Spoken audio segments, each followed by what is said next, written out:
Hello friends, how are you? I think all are good. So let's start new updated video. हमारे candidates कई पूछ रहे थे कि मैम कुरुक्षेत्र यूनिवर्सिटी में जो है कब से स्टार्ट हो जाएंगे, क्योंकि नोटिफिकेशन आए हुए कई दिन हो चुके थे. तो देखो, फुल इन्फॉर्मेशन मिलेगी आपको इस वीडियो में कि ओनली पोस्ट ग्रेजुएशन बेस पर आप ये फॉर्म फिल कर सकते हो. इसके साथ साथ क्या सिलेबस होगा, क्या फ़ीस होगी और कितनी सीट्स अवेलेबल हैं, उन सभी के बारे में आप जानोगे डिटेल में इस वीडियो में. उससे पहले आप ये जान लो कि जीआरएफ और नेट ज़रूरी नहीं है. ओनली पोस्ट ग्रेजुएशन बेस पे, यानी कि एंट्रेंस एग्ज़ाम के बेस पर जो है आपका पीएचडी में एडमिशन्स लिया जाएगा. और क्या इसका क्राइटेरिया होना चाहिए, उन सभी के बारे में इस वीडियो में जानते हैं. तो चलते हैं कुरुक्षेत्र यूनिवर्सिटी की साइट पर और चेक करते हैं full detail information. Kurukshetra university जो कि A+ ग्रेड यूनिवर्सिटी है नेक के द्वारा, इसके लिए जो है एडवर्टाइजमेंट का नोटिफिकेशन क्या था कि 7 फरवरी तक आप अप्लाई कर सकते हो. और 2000 अगर आप 7 फरवरी के बाद यानी कि 9 फरवरी तक अप्लाई करते हो तो आपकी जो है लेट फीस होगी. ये जो है पीएचडी के रिगार्डिंग एडवर्टाइजमेंट है. सीट्स तो देखो, आपका जो है एप्लीकेशन फॉर्म फिल होने स्टार्ट हो जाएंगे 1 फरवरी से.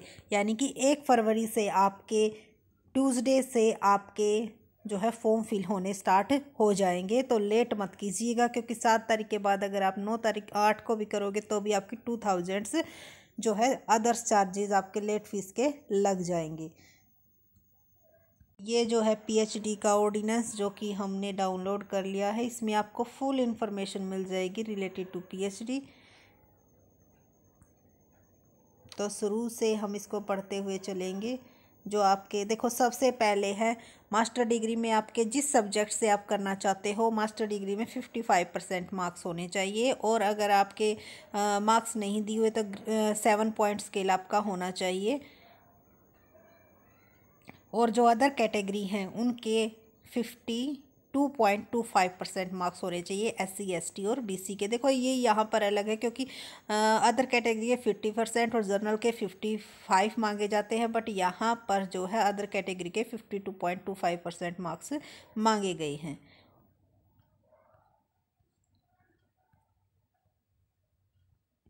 उसके बाद ये फुल डिटेल गिवन है कि कब से जो है आपको सीट्स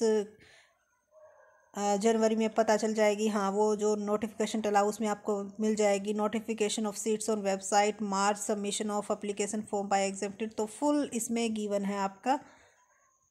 ये आपका बाद का प्रोसेस है. मिनिमम 3 इयर्स और मैक्सिमम 6 इयर्स की जो है पीएचडी होएगी. और admission of exempted category. Exempted category कौन कौन सी है? जिनका कि नेट, जीआरएफ, सेट ये वगैरह क्लियर है, वो क्या है, एग्जेम्प्टेड कैटेगरी में आएंगे. तो उनके जो हैं 10% qualify 90% of other subjects. Admission through entrance test. Entrance test के बेस पर अगर आप एग्जामिनेशन दोगे तो 200 मार्क्स का आपका जो है एग्ज़ाम आएगा. 100 क्वेश्चन होंगे और उसमें से 50% आपके रिसर्च मेथोडोलॉजी से होंगे और 50% आपके कंसर्न सब्जेक्ट से होंगे. 2 आवर्स का आपका जो है एग्ज़ाम होगा और कोई भी नेगेटिव मार्किंग यहाँ पर नहीं होगी. उसके बाद है 50% मार्क्स इन एंट्रेंस टेस्ट. यानी कि 50% मार्क्स आपको लेने ज़रूरी है एंट्रेंस एग्ज़ाम में. जैसा कि यहाँ पे बताया गया है कि जो एग्ज़ाम है वो आपका 200 मार्क्स का होगा. 2 नंबर का एक क्वेश्चन होगा. तो आपको 100 नंबर लेने ज़रूरी हैं एलिजिबल होने के लिए. सॉरी. उसके बाद आपके जो है एकेडमिक प्लस वेटेज 125 के बेस पर जो है मेरिट लिस्ट लगेगी.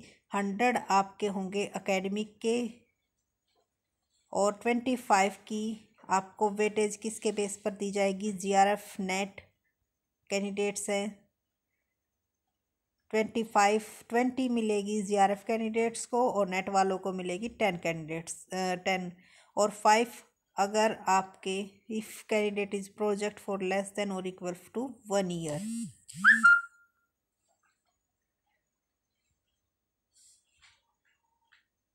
और अगर आपने KU से कर रखी है तो 5 नंबर आपको यहाँ से मिलेंगे। अगर आपने पोस्ट ग्रेजुएशन के कुरुक्षेत्र यूनिवर्सिटी से कर रखी है तो 5 मार्क्स आपको यहाँ पर इसके एक्स्ट्रा मिलेंगे। ये फुल गिवन है। जब एडमिशन के बाद जो आपका प्रोसेस होगा कि किस तरह से आपका जो है PhD कोर्स वर्क होगा, क्या आपका हर एक चीज़ मेंशन है। ये जो बाद का सिलेबस होता है वो मेंशन है, रिसर्च मेथोडोलॉजी सब सब्जेक्ट जो कोर्स वर्क में आपका सिलेबस करवाया जाएगा। फ़िलहाल हम सिर्फ आपके जो PhD एडमिशन से रिलेटेड इम्पोर्टेंट बातें हैं वो देख लेते हैं।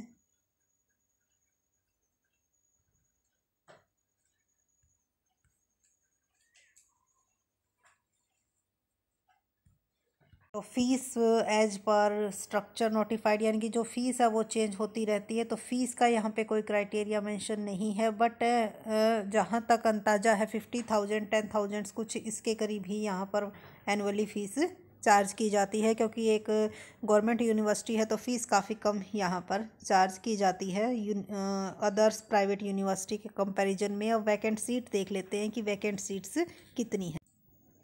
तो ये वैकेंट सीट जो हैं वो भी एक्सेल सीट में गिवन है। तो यहाँ पे आप देख सकते हो faculty name, program name, course duration 6 years ये यहाँ पे दिया हुआ है। और उसके बाद department of ancient Indian history, इसमें जो है वैकेंट सीट आपकी हैं, इसमें कोई वैकेंट सीट नहीं है। लेकिन डिपार्टमेंट ऑफ बायोकेमिस्ट्री में 3 हैं। आप ये देख लेना आप किस कैटेगरी से बिलोंग करते हो। डिपार्टमेंट ऑफ बायोटेक्नोलॉजी में 2 हैं, बॉटनी में नहीं है, केमिस्ट्री में भी नहीं है, कॉमर्स में भी नहीं है। And department of computer science and application में 1 है, डिपार्टमेंट ऑफ इकोनॉमिक्स में नहीं है, डिपार्टमेंट ऑफ एजुकेशन में 1 है, डिपार्टमेंट ऑफ इलेक्ट्रॉनिक साइंस में 15 है, डिपार्टमेंट ऑफ इंग्लिश में 1 है, फाइन आर्ट में 1 है, एंड डिपार्टमेंट ऑफ जियोफिजिक्स में 3 है, डिपार्टमेंट ऑफ इंस्ट्रूमेंटेशन में 15 है, department of library and information science में 1 है, मैथमेटिक्स में नहीं है, डिपार्टमेंट ऑफ फिजिकल एजुकेशन में यहाँ पे 5 है, डिपार्टमेंट ऑफ पब्लिक एडमिनिस्ट्रेशन में 3 हैं, department of Sanskrit Pali and प्रकृति में 3 हैं, सोशल वर्क में नहीं है, department tourism and hotel management में आपकी 3 हैं। इसके लिए आपके पास MBA MCOM mass communication history वाले भी अप्लाई कर सकते हैं, यानी कि MCOM वाले department of tourism and hotel management के लिए अप्लाई कर सकते हैं। Department of tourism and hotel management MBA वालों के लिए हैं 2 seats, department of institutes of environmental studies में 2 हैं, mass communication and media technology में 1 है, फार्मेक्चुअल साइंस में 16 है, university institutes of engineering and technology में 7 है, university institutes of engineering and technology इसकी अलग अलग फील्ड हैं, तो आप अपने फील्ड के अकॉर्डिंग चेक कर लेना। यूनिवर्सिटी ऑफ स्कूल मैनेजमेंट में 5 है, मैनेजमेंट में MCOM वाले भी अप्लाई कर सकते हैं, फाइनेंस, मार्केटिंग और HR जो है इसकी स्पेशलाइजेशन होगा, PhD इन मैनेजमेंट फील्ड में कहा जाएगा फिर ये। तो टोटल 113 सीट्स हैं, तो आप देख लेना अकॉर्डिंग टू योर सब्जेक्ट्स। और इसके साथ साथ जो आपकी एलिजिबिलिटी है वो भी गिवन है कि क्या क्या एलिजिबिलिटी होनी चाहिए। तो पोस्ट ग्रेजुएशन वाले अप्लाई कर सकते हैं जिनके कि 55% स्कोर हैं, और किस डिपार्टमेंट में है ये यहाँ पे डिपार्टमेंट गिवन है, और कैटेगरी आप चेक कर लेना कि कौन सी कैटेगरी में आप आते हो, उस कैटेगरी की कितनी सीट्स अवेलेबल हैं। तो थैंक यू सो मच, और अगर हमारी वीडियो अच्छी लगी हो तो likes and share subscribe my video. Thank you. और आपकी कोई भी क्वेरी है तो आप हमसे कमेंट करके पूछ सकते हो। Thank you.